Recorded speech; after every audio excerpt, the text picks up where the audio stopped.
El mensaje de hoy se titula Resurrección, una historia de vida y esperanza. No sé cómo te sientes tú hoy, si quizás estás en una situación donde anímicamente te sientes muerto, te sientes sin vida, o quizá te sientes sin ninguna esperanza porque has pasado un momento difícil en tu vida. Pero quiero que sepas que Jesucristo es la esperanza de nuestras vidas, que Él es el camino, la verdad y la vida. Y que Él dijo que Él vino para que tuviéramos vida y la tuviéramos en abundancia. Si te falta algo en tu vida, quiero que sepas que lo que te falta es Dios. Es una relación personal con Dios a través de Jesús que vino a salvarte. Y quiero que me acompañes a ver una historia maravillosa en este día, que es una historia de vida y esperanza. Hermano, hermana, sé paciente con Dios. No te desesperes, no te desanimes, no te rindas. No tires la toalla, porque fiel es el que ha prometido darnos vida. Fiel es aquel que tiene el mundo en sus manos, que ya ha escrito lo que va a suceder y que Él mismo enjugará o limpiará de nuestros ojos cada lágrima. Y que Él nos va a abrazar un día si somos fieles y dirá, bien buen siervo fiel, bien buena sierva fiel, sobre poco has sido fiel, sobre mucho te pondré. Sigamos adelante, perseveremos en la oración, no nos entreguemos al pecado. Hermanos, la vida que Dios nos ha permitido vivir en esta tierra, a pesar de que es muy bella, la vida tiene momentos muy hermosos, momentos especiales que Dios nos da alegría al corazón, sobre todo aquellos que disfrutamos en la presencia de Dios cuando oramos y aquellos que disfrutamos con la gente que más queremos, con las alegrías de la vida, como cuando nace un nuevo bebé en una familia, cuando podemos sobrepasar algún obstáculo y celebramos de que Dios nos dio victoria. Hay momentos hermosos en esta vida, pero también la vida es muy trágica. Y por eso es que la resurrección de Jesús es una historia de esperanza a la cual debemos aferrarnos sabiendo que fiel es aquel que nos ha prometido perdón de pecados y vida eterna, porque Él venció la muerte. Y eso nos asegura que después, como decía Job, yo sé que después de deseche esta mi carne, con mis ojos veré a Dios y lo veré yo y no otro.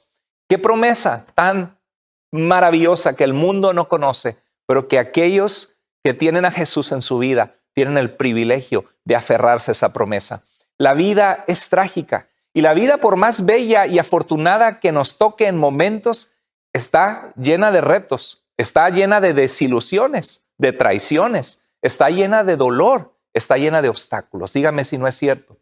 La realidad es que en esta vida vivimos evadiendo la muerte hasta que nos alcanza. ¿Cómo comienza esta maravillosa historia de vida y esperanza que hoy celebramos en la resurrección de Jesús? Bueno, todo comienza con Génesis. Quiero que me acompañes en esta historia y entiendas cómo la muerte de Jesús nos rescató de una situación trágica. En Génesis capítulo 1, verso 1 dice, en el principio creó Dios los cielos y la tierra. Vemos a un Dios que es eterno, que existe antes de todas las cosas, que no tiene comienzo ni tiene fin. Y vemos que todo comienza con Dios. Vemos que Dios es anterior a todas las cosas, que Dios es la causa de todas las cosas y que Dios es la meta final de todas las cosas. Así que sería muy necio de nuestra parte pensar en salir adelante en nuestra vida y ni siquiera estamos pensando en nuestra eternidad o en Dios, porque Dios es el que te dio la vida. Quiero que sepas que Dios es importante en nuestras vidas porque desde Génesis vemos que Dios pone orden en el desorden y luz en la oscuridad. Vivimos en un mundo de mucha oscuridad. Vivimos en un mundo donde hay muchas vidas desordenadas. En Génesis 1, 2 al 3 dice que la tierra estaba desordenada y estaba vacía, no tenía orden ni funcionamiento. Y dice que las tinieblas estaban sobre la faz del abismo y el Espíritu de Dios, vemos a la presencia de Dios que se movía sobre la faz de las aguas. Y dijo Dios, sea la luz, y fue la luz por la palabra de Dios. Vemos que Dios trajo luz en la oscuridad y que trajo orden en el desorden, y así comienza la historia de la creación. Luego en Génesis 1:26 dice que Dios hizo al ser humano, nos hizo a nosotros, a su imagen. La imagen de Dios significa que tenemos voluntad así como Dios, que puede crear, que puede hacer, que puede decidir, que podemos pensar, que podemos crear, que podemos gobernar, porque dice que gobernáramos sobre los animales de su creación, y también significa, sobre todas las cosas, que podemos relacionarnos con Dios. Así como un hijo se parece y tiene la imagen de su padre y lleva parte de su padre en él y puede conversar con su padre y aprender de su padre. Nosotros no somos dioses, pero somos una creación mortal hecha a la imagen de Dios, y significa que fuiste creado y fuiste hecho para relacionarte con Dios. ¿Cómo andas en tu relación con Dios? Yo sé que es por la fe, porque nos relacionamos con Dios y dice la Biblia que en esta vida caminamos por fe y no por vista. Quiero que sepas que muchos de nosotros que hemos caminado con Dios, hemos visto que Dios es real por medio de las cosas hechas, por medio de su presencia en nuestras vidas y algo muy lindo, por medio de muchas oraciones contestadas. Dios es fiel. Si nunca has conocido a Dios y Dios te está hablando hoy, ¿sabes qué? Te animo a que pruebes a Dios y le digas: Dios, yo quiero conocerte. Dios, enséñame, abre mi entendimiento, ayúdame a entender quién eres tú.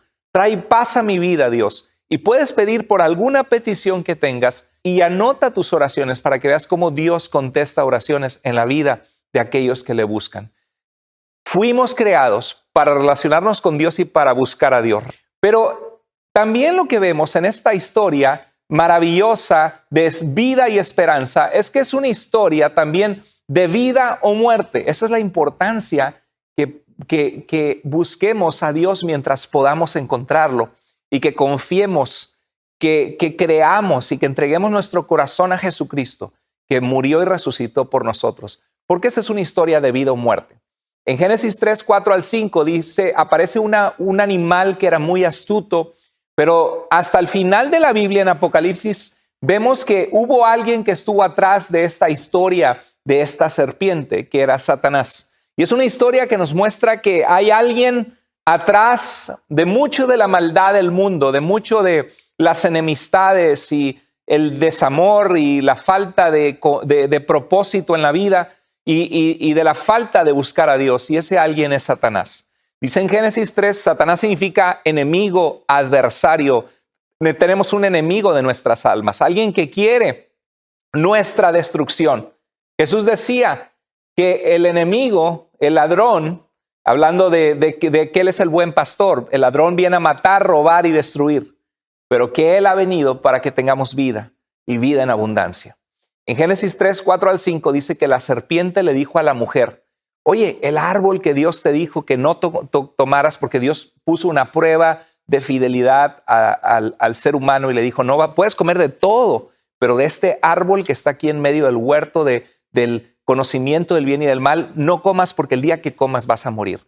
Y la serpiente dice: no es cierto, no morirán. O sea, le contradice a Dios. Como en nuestro tiempo, mucha gente que no cree en Dios, cree que la Biblia es irrelevante, cree que uno puede vivir como se le da la gana, de forma inmoral, que para qué necesitas a Dios, tú solito sal adelante, no le creas a la religión. Claro que hay falsas religiones, por supuesto, claro que hay confusión, por supuesto, pero el que de corazón sincero busca a Dios, lo encuentra. Porque Dios dice que clamemos a Él y que Él nos responderá. Y dice que busquemos y encontraremos y hallaremos y que pidamos y se nos dará. Y cuando buscamos a Dios lo encontramos. Pero aquí la mujer en el verso 5, Satanás le dice a la mujer: Dios sabe que cuando coman del fruto sabrán lo que es bueno y malo y serán como Dios. Y dice el siguiente verso: y los dos se dieron cuenta de que estaban desnudos. El hombre y su mujer escucharon que Dios, el Señor, andaba por el jardín y corrieron rápido a esconderse, como cuando un niño chiquito no quiere que lo encuentre su mamá porque hizo una travesura. Y dice que Dios, el Señor, llamó al hombre y le preguntó: ¿dónde estás? ¿Dónde estás? Vemos aquí, reflexionamos, que el pecado en nuestras vidas trae vergüenza. Hay mucha gente que se siente muy mal por pecados que han cometido en su vida en el pasado. Se sienten muy mal quizá por algún pecado en el que están esclavizados. ¿Quién puso en nosotros ese sentido de que lo que haces está mal? sino es Dios que puso en nuestros corazones una conciencia y un sentido de lo que es justo y de lo que es injusto, de lo que es correcto y de lo que es incorrecto. Y Dios también viene a nuestras vidas y te pregunta, ¿dónde estás? ¿Dónde estás en tu relación conmigo? ¿Dónde estás en tu corazón? ¿Dónde estás en los pensamientos de suicidio que tienes? ¿Dónde estás en los pensamientos de tirar el don y el llamado que puse en tu vida? ¿Dónde estás en la forma que has descuidado a tu familia? ¿Dónde estás en la forma que te has alejado de mí? Y es una pregunta poderosa, muy importante, porque Dios siempre quiere que nos preguntemos a nosotros mismos dónde andamos. Vemos en este pasaje de Génesis 3 que es una historia donde la muerte entró al mundo. Por eso dije, esta historia de la resurrección es una historia de vida y muerte. La desobediencia y traición a Dios comienza con el deseo de independizarnos de Dios, de alejarnos de Dios, y lo que vemos es que no trae nada bueno a nuestra vida. Alejarnos de Dios trae sufrimiento, trae dolor, trae muerte, trae una eternidad separados de Dios. Y una consecuencia, en Génesis 3 vimos que el hombre iba a trabajar con mucho esfuerzo, con el sudor de su frente, que la tierra iba a producir cardos y espinos, que el hombre iba a tratar de dominar a su esposa. Y vemos que en el verso 15 hay un destello de luz. Le dice Dios a la serpiente que se iba a arrastrar en el polvo y le dice, tú y la mujer serán enemigos. Su simiente o su descendencia te aplastará la cabeza y tú le morderás el talón. Muy interesante porque muchos teólogos han visto en este pasaje una luz de que de la descendencia de una mujer o de la descendencia de la humanidad, alguien vendría que aplastaría en la cabeza a la serpiente, que es Satanás. Y tú sabes que la única manera de matar a una serpiente es darle en la cabeza, porque si le das en el cuerpo, pues sigue viva la serpiente. Entonces es interesante porque desde entonces la serpiente siempre trata de mordernos y de envenenarnos al caminar en este mundo. Y ve el mundo lleno de guerras, lleno de problemas. Ve las familias, ve los matrimonios, agarrándose de la greña, como decimos, con insultos, con majaderías, gente sacando ventaja unos de otros, el mundo hundido en el pecado. Recuerdo, en una ocasión di un tour en Vancouver, Canadá, y pude ver las jeringas tiradas, gente en la calle con los ojos idos, inyectándose heroína y drogas. Y tú ves y dices, Señor, ¿cómo una persona con propósito, hecha a la imagen de Dios, puede acabar su vida de una manera tan trágica y tan triste? Es terrible. En Apocalipsis 12:9 nos dice que fue expulsado el gran dragón, aquella serpiente antigua que se llama Diablo y Satanás y que engaña a todo el mundo. Entonces vemos que en Apocalipsis se nos muestra que esa serpiente, el quien estaba atrás, era Satanás. Y eso trajo separación entre nosotros y Dios. Eso trajo mucho dolor. Dice en Génesis 3:22 en adelante que Dios expulsó al hombre del jardín de este paraíso. Y dice, no vaya a tomar del fruto del árbol de la vida. Había un árbol en el jardín que Dios creó, en el cual estaba en esta nueva tierra el ser humano, que aparentemente ese árbol tenía una propiedad de dar vida, porque Dios lo había puesto, se llamaba el árbol de la vida. Y Dios dijo, vamos a expulsarlos, no vaya a tomar de este árbol y lo coma y viva para siempre. Hay algún mensaje aquí que lo que nos quiere dar a entender en esta historia de Génesis es que la vida se encuentra en Dios. Y cuando somos expulsados de Dios, cuando nos alejamos de Dios, no podemos vivir eternamente porque Dios es la fuente de la vida.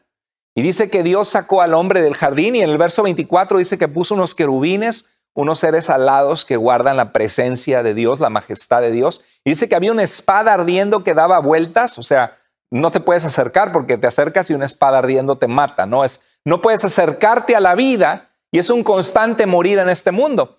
Y vemos a nuestros abuelos, bisabuelos, a la gente muriendo, a la gente que más amamos perdiendo su vida y finalmente algún día moriremos nosotros también.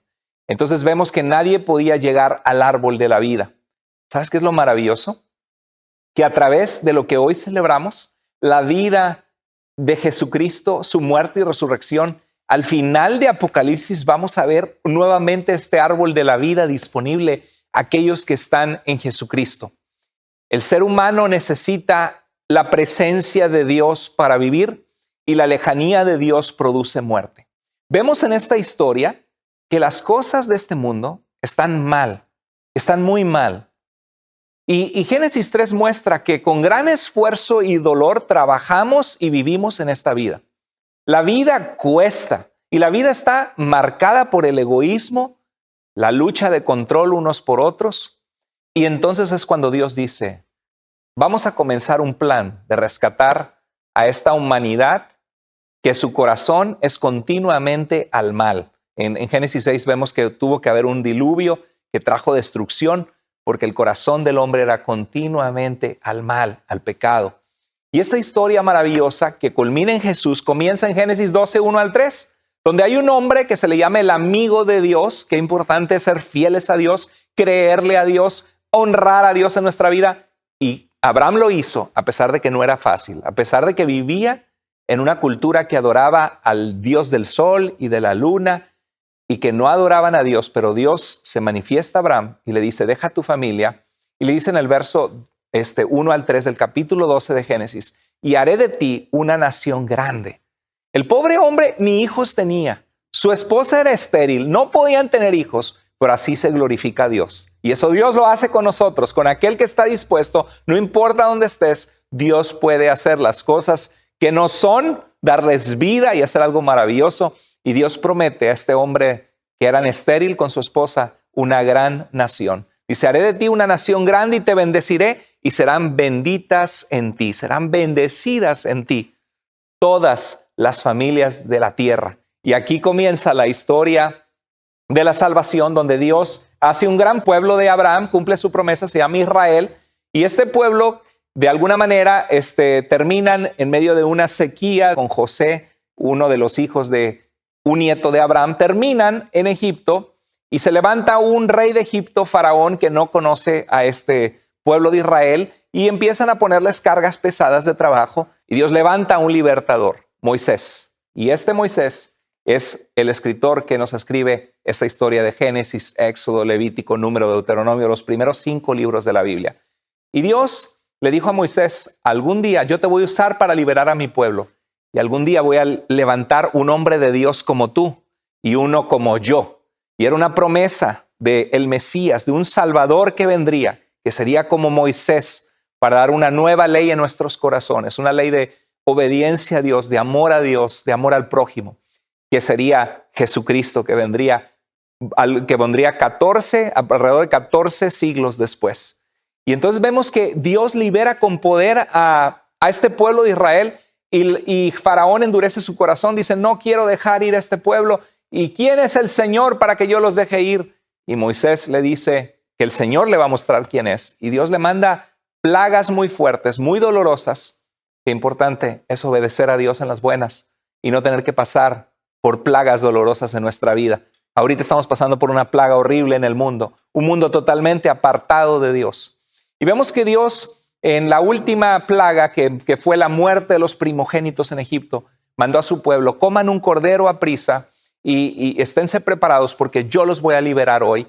Y pusieron la sangre del cordero que comieron sobre las puertas. Y el ángel de Dios, un mensajero de Dios, trajo juicio sobre la tierra de Egipto, pero no tocó los lugares o las casas que se encontraban en esa obediencia a Dios de poner esa sangre sobre las puertas. Y era una figura de lo que vendría después, porque todos nosotros que estamos ahora bajo la sangre que Jesús dio en la cruz, cuando venga el juicio de Dios no será sobre aquellos que son de Cristo, sobre aquellos que se encuentran refugiados bajo la sangre de Jesucristo, que es el Cordero de Dios que quita el pecado del mundo. Y gloria a Dios por eso. Y bueno, en este plan maravilloso de salvación, Dios libera al pueblo y hace con ellos un pacto, les da su ley y todo esto es figura de Jesús. Me acuerdo que Pablo en 1 Corintios 5:7 dice, Cristo, nuestra Pascua, ha sido sacrificado, porque es a través de Cristo que el juicio de Dios no cae sobre aquellos que estamos bajo su perdón, aquellos que nos hemos arrepentido y que le hemos dicho, Señor, yo quiero seguirte, quiero creer en ti. Bueno, vemos en Éxodo 24 que Dios hace un pacto con este pueblo y Moisés toma el libro de los mandamientos, las leyes que Dios les da, lo lee delante de todo el pueblo y hace un pacto con ellos. Ellos dicen, vamos a obedecer a Dios, y Moisés hace un pacto con sangre. La sangre era importante. ¿Sabes por qué? Porque la muerte es una realidad muy fuerte en la vida de cada ser humano. Y nosotros, tú y yo, tenemos que entender que cuando nosotros no nos importa Dios y le damos la espalda a Dios, nos estamos alejando de la fuente de nuestra vida. Cuando nosotros vemos la muerte nos trae reflexión. Cuando vemos un choque, que alguien falleció, nos quedamos impactados, porque reconocemos que esa persona que está sin vida en ese carro chocado podría haber sido tú o podría haber sido yo. Cuando alguien se cae y hay una desgracia, sentimos, nos conmocionamos por dentro, porque nos recuerda que nosotros estamos hechos de lo mismo, que un día vamos a morir. Cuando el hombre se sintió desnudo de su pecado y se escondió, Dios cubrió su desnudez con pieles de animales. Hubo un animalito inocente que tuvo que perder su vida. Y el sistema de sacrificios del pueblo de Israel era una forma de reconocer, Señor, hemos pecado contra ti. Y al matar este animalito con esa sangre era un recordatorio de que nuestra vida está en la sangre y que darle la espalda a Dios merecemos la muerte, y que ese animalito inocente fue presentado en sustitución de nosotros al confesar a Dios nuestras culpas y nuestros pecados. Por eso es que Jesús es el Cordero de Dios que quita nuestro pecado, el sacrificio perfecto. Y en Éxodo 24 se rocía la sangre sobre el pueblo y dicen, este es el pacto que ustedes han hecho con Dios. ¿Te suena conocida esas palabras? Son las mismas palabras que después Jesucristo, en la última cena, antes de ir a morir en la cruz por ti y por mí, dice, este es el nuevo pacto en mi sangre, estableciendo un nuevo pacto, como Jeremías había prometido, que sería un nuevo pacto no escrito en tablas de piedra, sino que Dios, por su Espíritu, su presencia en la vida de nosotros y de su pueblo, escribiría sus leyes en nuestro corazón. Al tener comunión con Él, nos guiaría a toda verdad y nos mostraría cómo vivir una vida agradable a Dios. Pero esta historia de esperanza y vida continúa en las Escrituras. En 2 Samuel 7:16 vemos que cuando es ungido el rey David, hubo un rey que se llamaba David, aquel que mató al gigante Goliat, un hombre lleno de fe. Y cuando es ungido, Dios le promete algo maravilloso. Dice, y será firmada tu casa y tu reino para siempre, y tu trono será estable eternamente. Eso no pudo haber sido dicho solo un hombre mortal en esta tierra, sino era una figura de una descendencia de este rey David, que vendría a este mundo a darnos vida, el Mesías de Dios, el Salvador del mundo. Y Jesucristo es nada más y nada menos que descendiente preciso del rey David, cumpliendo esta profecía. Y así en Jeremías y otros profetas decían, ya tenía 400 años muertos David, y decía, y les levantaré a David su rey, hablando de que habría un renuevo que saldría de un tronco muerto de la línea de Isaí, el padre de David, pero que volvería a resurgir ese rey que reinaría con justicia. Acompáñame a Daniel capítulo 2 y mira lo que dice en Daniel 2:44. Dice que Nabucodonosor, un rey histórico muy importante que estableció el imperio babilónico, dice que tuvo un sueño y nadie se lo pudo adivinar. Vino Daniel y le dijo lo que significaba. Soñó una estatua de oro, con plata, con hierro, con bronce, con hierro, con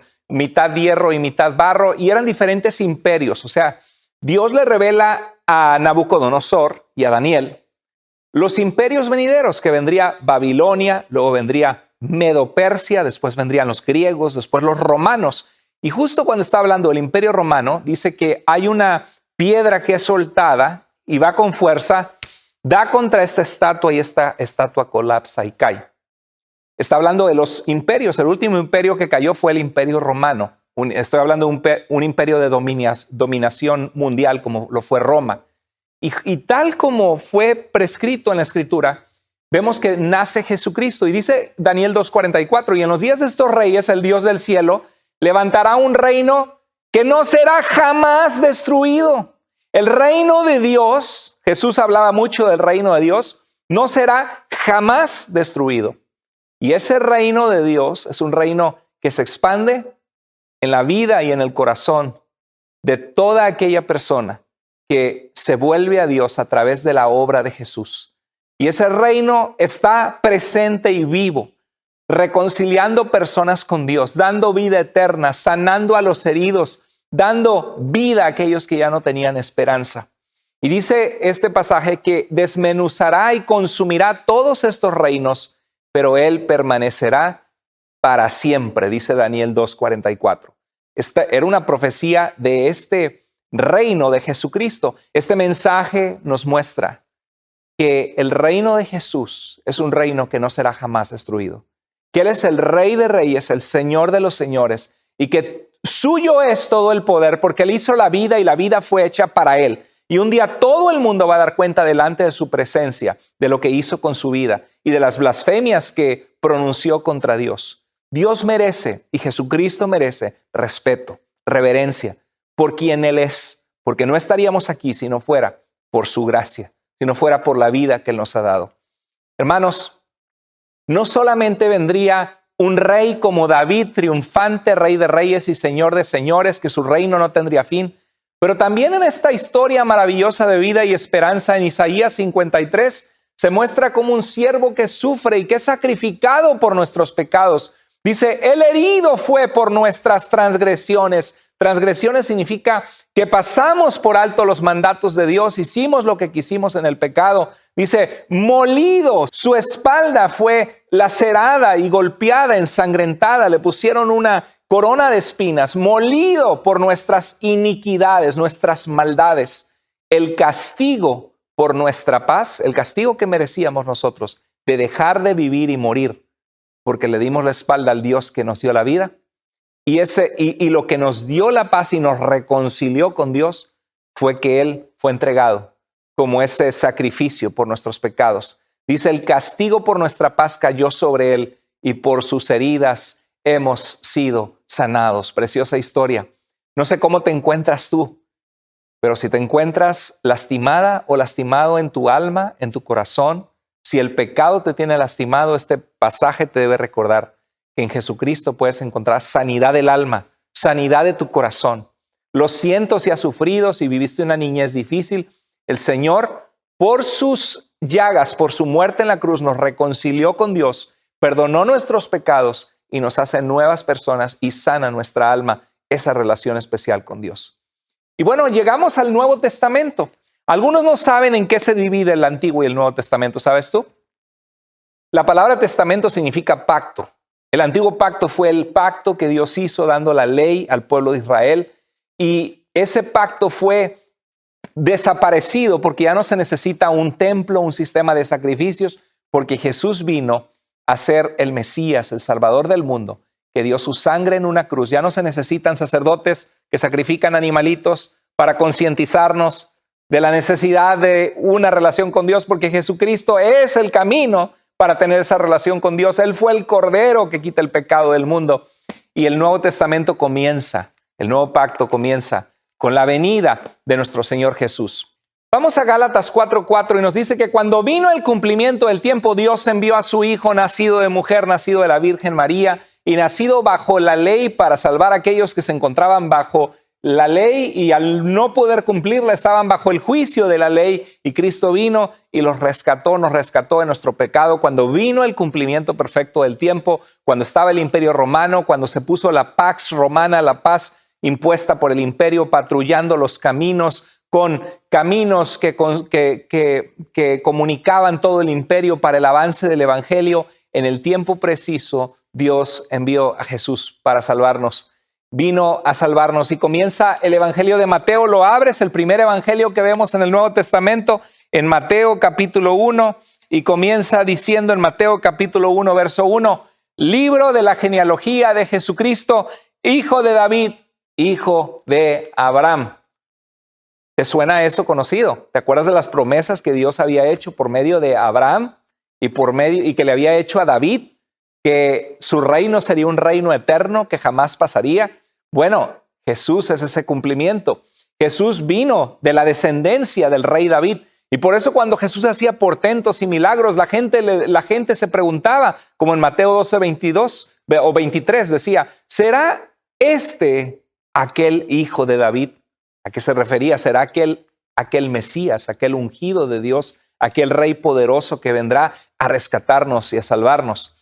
Y también lo mismo vemos con Abraham. Y dice en Gálatas 3:16, ahora bien, a Abraham fueron hechas las promesas y a su simiente. ¿Te acuerdas que decía Génesis 12:3, en tu simiente, en tu semilla, serán bendecidas las naciones de la tierra? Bueno, dice que su simiente, la cual es Cristo. O sea, la semilla que vendría de Abraham, en la cual las naciones serían bendecidas, no era Israel, era Jesucristo, a través del cual hay reconciliación para todos los pueblos, para Israel y también para el resto de las naciones.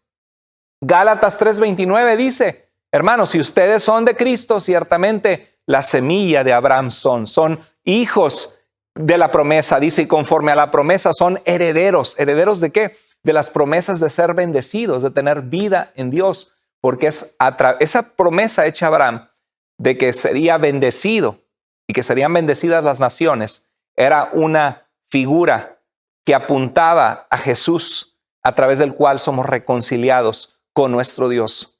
Hermanos, en Lucas 22:20, cuando Jesús tomó la última cena, dijo, esta copa es el nuevo pacto en mi sangre, que por ustedes se derrama. Hay un nuevo pacto que es a través de la fe.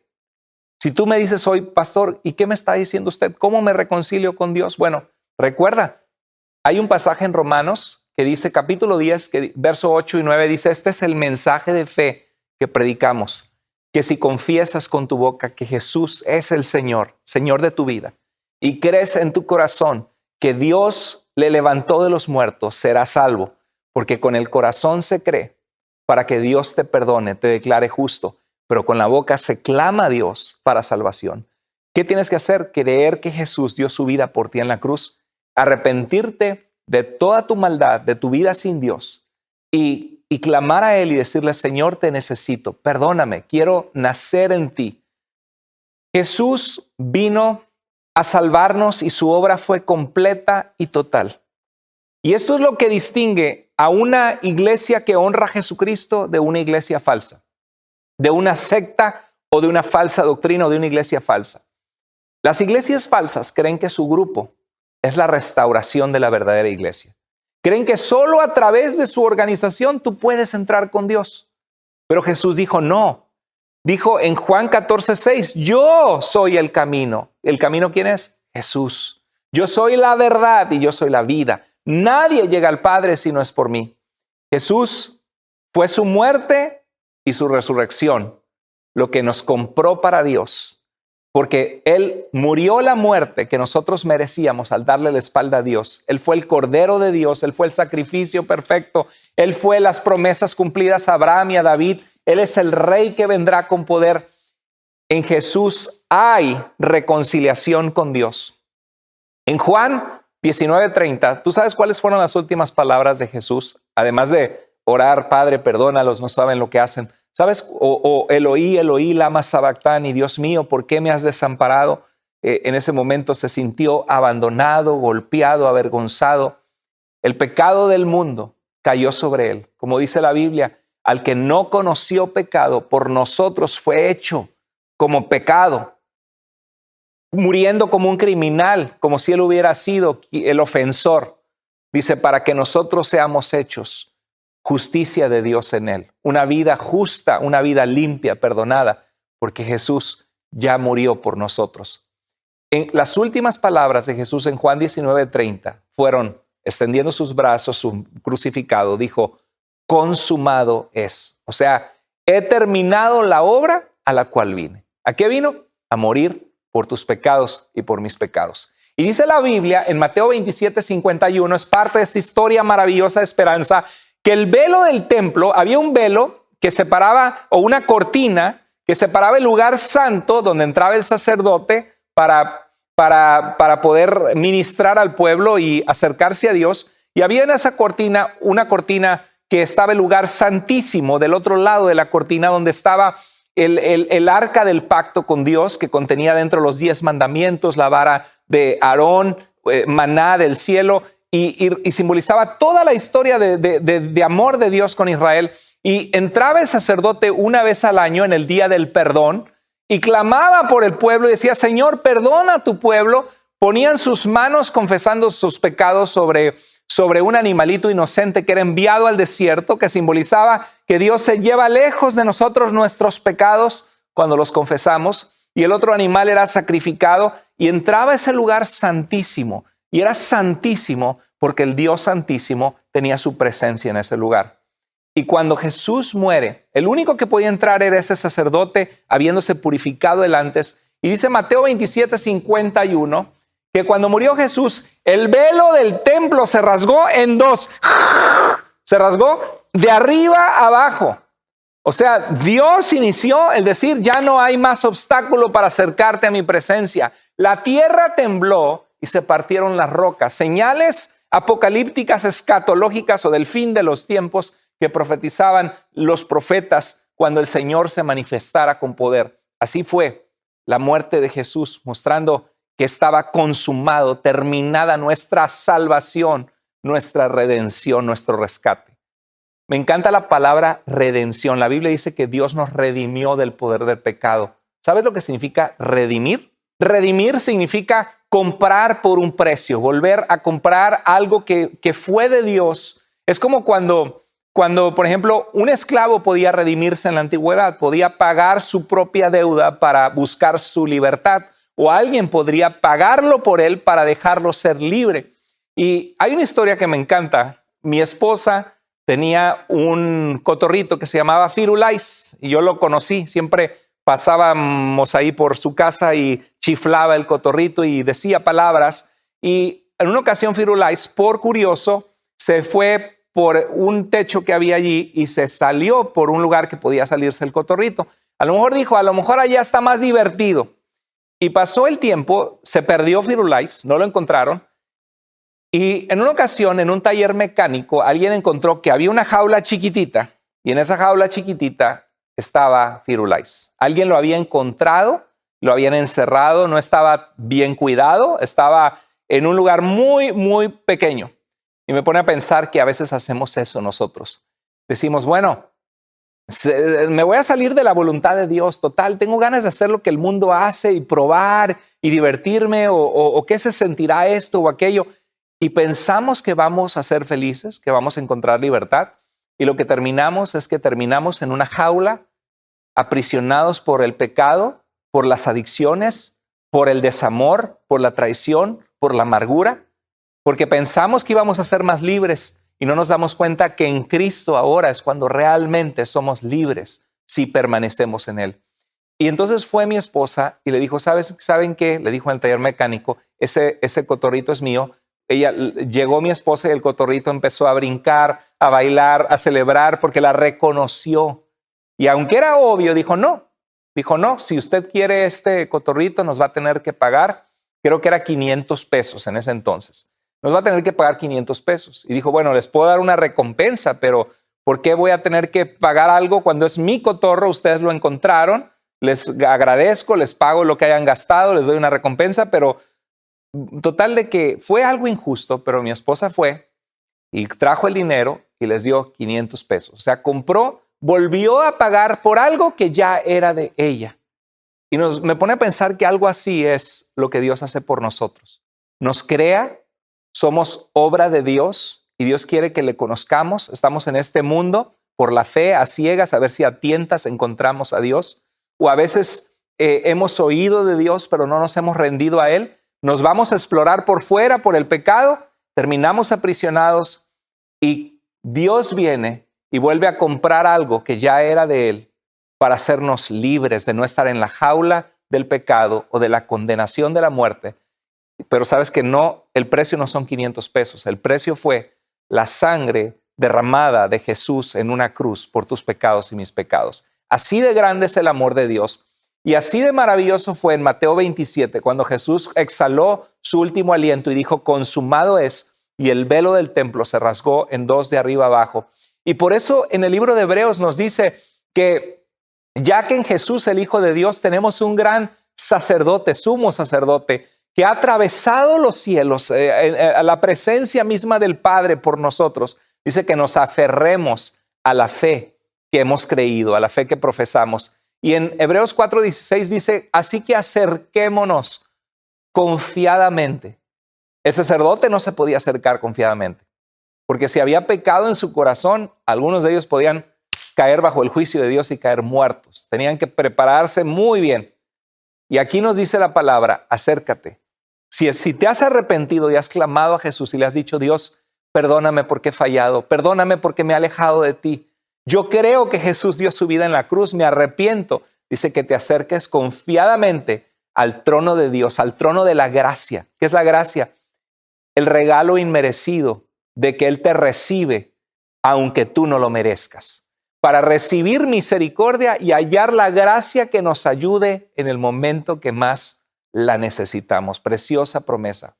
Hermanos, esta historia de salvación comienza en Génesis, un Dios que hace todas las cosas. Nosotros nos apartamos al pecado, terminamos esclavizados por el pecado.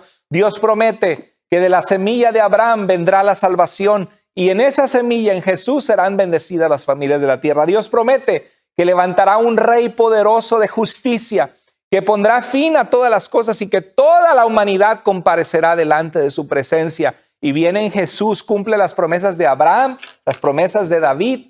Viene con poder el Señor, nos rescata, muere en la cruz, paga nuestros pecados, nos abre acceso a la presencia de Dios. ¿Y sabes qué es lo más maravilloso? Que nos da vida eterna. ¿Qué es lo que más teme el ser humano? Hoy celebramos la resurrección de Jesús. ¿Qué es lo que más teme el ser humano? La muerte. ¿Sabes por qué? Porque todos vamos a morir. Me ha tocado ya varios funerales y ver el féretro abierto con cuerpo presente. Y es algo impresionante pensar que ese fue un cuerpo que se movió, que platicó, que vivió y que ahora está sin vida, sin moverse. Y nos pone a pensar que un día tú y yo vamos a estar ahí. Y la pregunta es, ¿a dónde irá nuestra alma? Pero la realidad es de que la muerte nos va a alcanzar a todos. ¿Sabes tú cuánta gente muere todos los días en el mundo? Y nunca te has puesto a pensar que un día Dios va a decir, hoy es tu último día sobre la tierra. Es por eso que este mensaje es tan importante para nuestras vidas. ¿A dónde vas a ir tú? Si tú murieras esta semana, ¿a dónde iría tu alma? ¿Estás preparada? ¿Estás preparado para ir con Dios? Bueno, si no lo estás, yo te animo, amigo, amiga, que hoy le digas, Dios, perdóname. Creo que te necesito. Creo que tú eres Dios, no el Dios de la religión, sino el Dios de la vida. Creo que Jesús murió por mis pecados y que Él resucitó.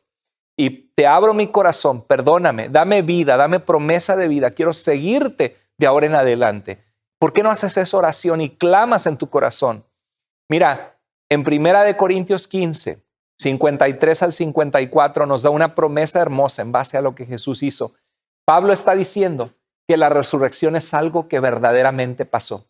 Que si Cristo no hubiera resucitado, vana sería nuestra fe, de nada serviría. Estaríamos aún en nuestros pecados, dice Pablo.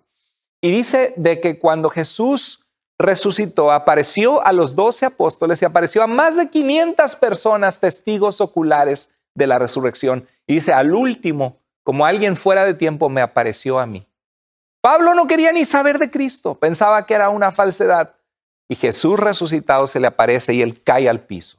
Y le dice, ¿quién eres, Señor? ¿Qué quieres que yo haga? Y él empieza un momento de confusión a conocer a Dios. Ojalá ese sea tu caso. Si tú eres una persona que te has opuesto a la fe y Dios hoy está llamando a tu corazón, ríndete y dile, Dios, yo quiero preguntarte, ¿cómo te puedo conocer? ¿Eres tú el que me estás hablando? Explora la realidad de la fe cristiana, de la resurrección de Jesús. Y dice en 1 Corintios 15, 53 al 54, que nuestra naturaleza corrupta, que se corrompe, que se pudre, nuestro cuerpo físico, cuando muramos en Cristo, cuando estemos con Cristo, se revestirá de lo incorruptible, de lo que no se puede corromper. Y dice que nuestro cuerpo mortal se revestirá de inmortalidad. Dime si no es una historia de vida y de esperanza, y también es una historia de muerte para quien no está en Cristo. Y dice el verso 54, y cuando nuestra naturaleza que se corrompe se haya revestido de lo que no se corrompe, y cuando nuestro cuerpo mortal se haya revestido de inmortalidad, dice el verso, se cumplirá lo que dice la Escritura. La muerte ha sido devorada, eliminada por la victoria de la vida, por la victoria de la resurrección de Jesús de entre los muertos. Y dice, ¿dónde está, oh muerte, tu victoria? Porque nos la has cobrado muy duro. Hemos visto a mucha gente que amamos morir. Un día vamos a morir. Sabemos que morimos y no hay vuelta. Se acabó todo. Y parece que la muerte triunfó. Pero por la muerte de Jesús que hoy celebramos, podemos decir que si estamos en Cristo, ¿dónde está, muerte, tu victoria? ¿Dónde está, oh muerte, el aguijón con que nos destruyes? Cristo te ha destruido y nos ha dado vida. Y Él, como prometió Jesús, en la casa de mi Padre muchos lugares y habitaciones hay. Si así no fuera, yo les hubiera dicho que no hay vida después de la muerte. Pero sí hay. Y dice, voy a preparar lugar para ustedes, para que donde yo esté, ustedes también estén algún día. Qué preciosa promesa. Qué maravillosa historia de vida y esperanza. En 2 Corintios 5:8, Pablo dice, así que nos mantenemos confiados, aún en la muerte.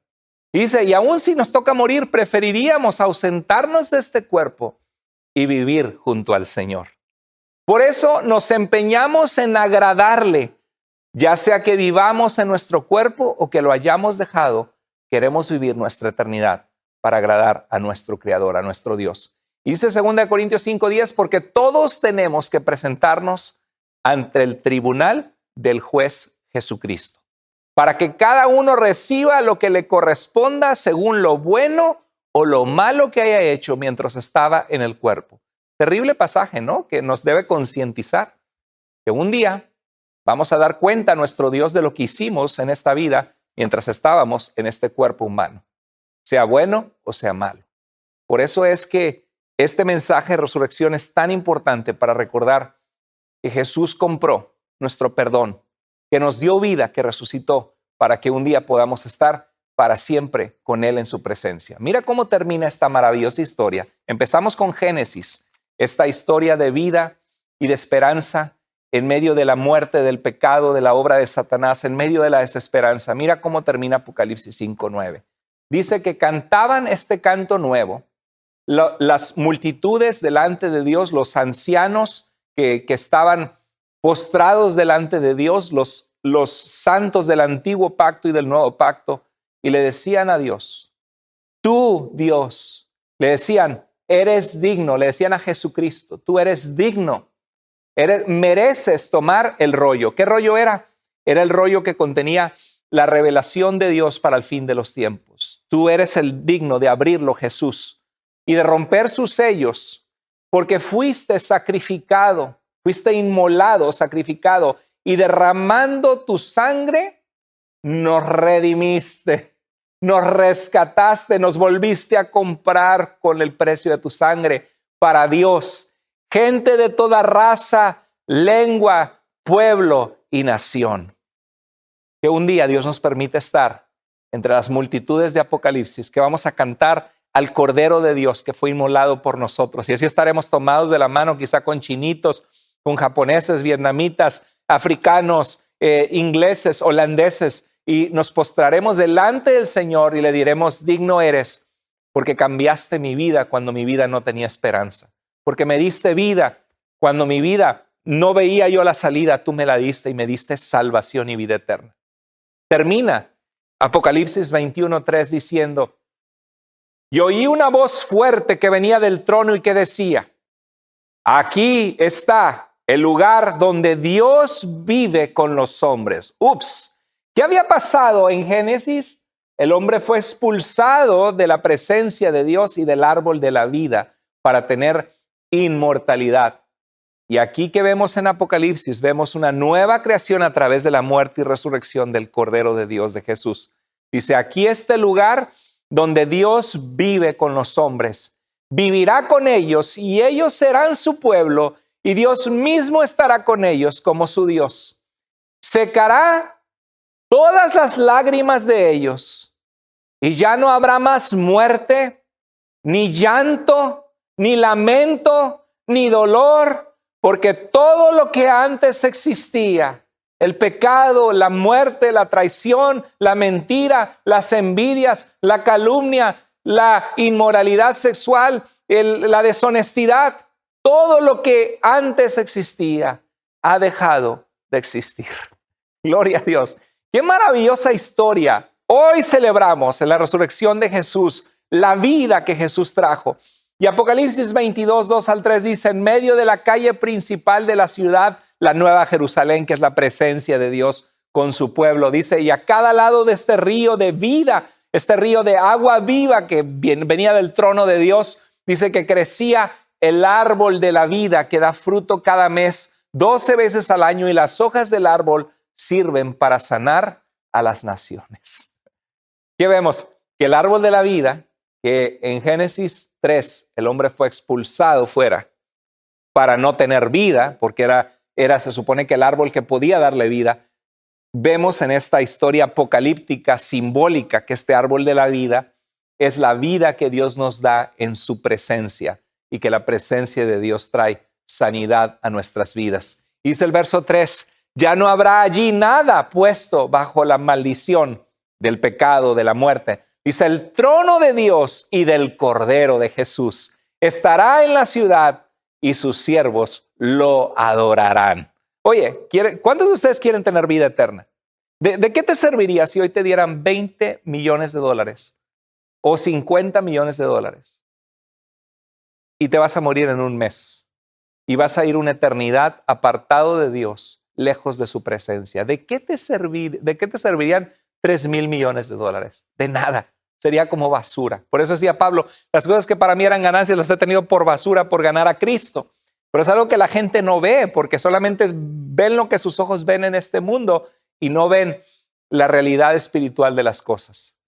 Y dice, si no adoras a Dios ahora, ¿cómo esperas estar algún día ante su presencia con estas multitudes adorándolo con vida eterna, la vida que Jesús da?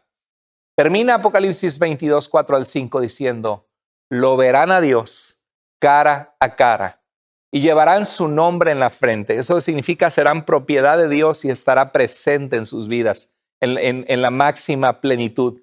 Dice, allí no habrá noche y los que allí vivan no necesitarán luz de lámpara ni luz de sol, porque Dios el Señor les dará su luz y reinarán con él por todos los siglos.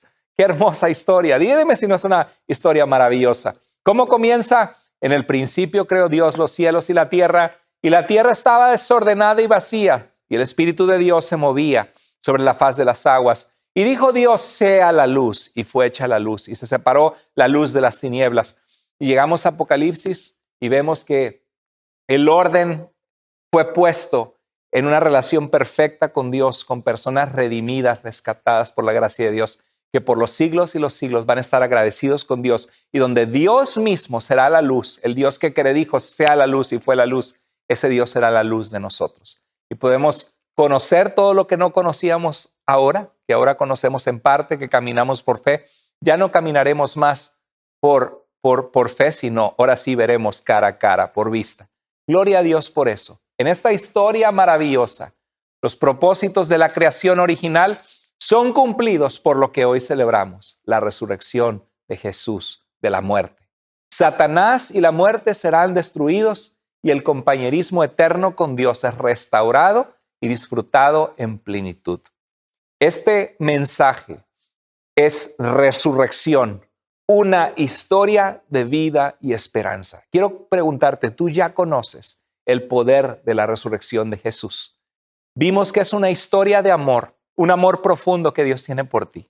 Si no le conoces, ¿qué esperas para darle tu vida? Si ya le conoces, refúgiate en ese amor y date cuenta cuánto te ama Dios. Sacúdete la tristeza, la depresión, la confusión y ámale a Dios. Sé recíproco con Dios. Dale tu vida, tu corazón, tus talentos, tu tiempo. Ámale y sírvele. Esta es una historia de amor y es una historia verdadera y es una historia de esperanza y es una historia de vida para aquellos que vienen a Cristo, o de muerte para aquellos que no se abrazan de esa esperanza que Dios puede darles en Jesús. ¿Qué habló a tu vida hoy Dios? ¿Qué necesitas hacer? ¿Qué te está pidiendo Dios que hagas? Quizá que renueves tu confianza en Dios y tu fe. Quizá si no has conocido a Jesús, que te arrepientas, le digas, Dios, aquí está mi corazón, me arrepiento, ven a mi vida, transfórmame. Si Dios habló a tu corazón, ¿por qué no hacemos una oración ahí donde estás? y dile a Dios lo que hay en tu corazón. Dile lo que sientes que Dios te habló. Dile al Señor que estás dispuesta a hacer su voluntad. Vamos a orar. Bendito Dios y Padre, gracias Dios por tu palabra. Gracias por este mensaje donde vimos prácticamente toda la Biblia de Génesis a Apocalipsis y cómo la resurrección es el centro de todo. Que si estamos en Jesús estamos completos. Señor, si hay alguien que no te conoce, te ruego que este es el día que entrega su corazón a ti. Si tú estás en tu lugar y no sabes cómo entregar tu vida a Cristo, repite esta oración con todo tu corazón a Dios. Dile así: Señor, te ruego que me ayudes a comenzar a seguirte. Me arrepiento con todo mi corazón de mis pecados, de mis fallas. Y hoy quiero invitarte a que vengas a mi corazón, Señor, que me transformes, que me cambies, que sanes mi alma, sana mis heridas, sana, Señor, mi vida para agradarte. Ven a mi corazón. Creo en ti, Jesús. Creo que tú moriste por mis pecados y que resucitaste con poder. Te invito a mi corazón. En el nombre de Cristo Jesús te pido que me salves, Padre eterno. Amén. Si hiciste esta oración, te felicito. Por favor, déjanoslo saber. Escríbenos a tuiglesiavida.com. Soy nuevo. Me encantaría felicitarte, mandarte algunos recursos, algunos videos que pueden ser de ayuda, de discipulado, de comenzar a caminar con Dios. Y si tú eres una persona que ya conocías de Cristo y Dios te habló en algo en tu vida, yo te animo a que le obedezcas al Señor, que levantes esas rodillas paralizadas, comiences a vivir para Dios y que te llenes de la esperanza que la resurrección de Cristo nos da. Les mando un abrazo grande, los queremos mucho, estamos orando por ustedes. Sigamos adelante en Jesús. Dios les bendiga.